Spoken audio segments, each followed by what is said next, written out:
सलमान खान मुर्दाबाद, आलिया भट्ट मुर्दाबाद, करण जौहर मुर्दाबाद, सुशांत भैया अमर है,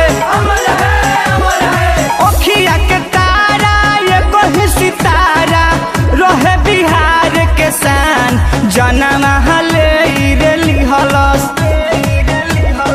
ओखिया के तारा ये कोई सितारा रहे बिहार के शान, जनम हले रेली हल। बहिन 14 सलमान जनम हले रेली हल, माधर 14 सलमान जनम हले रेली हलस। आप लोग बिहार वासियों से मेरा एक हाथ जोड़ के विनती है कि सलमान खान का बॉलीवुड का फिल्म किसी भी पटना के थिएटर में नहीं लगना चाहिए। कि अपन फाटल करे जा कैसे सियब हो, कि हम सुशांत भैया के बिना नहीं जियब हो। कि अपन फाटल करे जा कैसे सियब हो, कि अपन सुशांत भैया के बिना कैसे जियब हो। पटना से नाम रहे जानत जहान रहे, पूरा न भइले यार महान, जनम हले रेली हलस।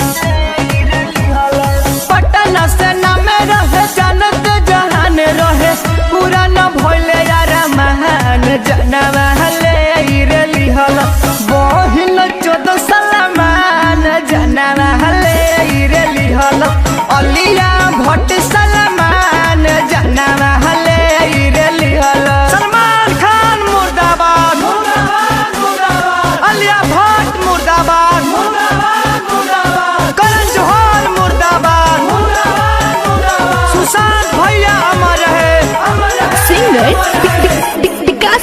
चक सुननी जावा खबर दिलावा को हो के गइल, कि गिरे लागल नैन से लोरावा दादाई का भइल। कि चक सुननी जावा खबर दिलावा को हो के गइल, कि गिरे लागल नैन से लोरावा दादाई का भइल। गायक विकास गोप सूरज देहाती सही न पपियन के आन, जनम हले रेली हलस। गायक विकास गोप सूरज देहाती सही न पपियन के आन, जनम हले रेली हलस। बहिन 14 सलमान जनम ले रेली हलस, माधर 14 सलमान जनम हले रेली हलस।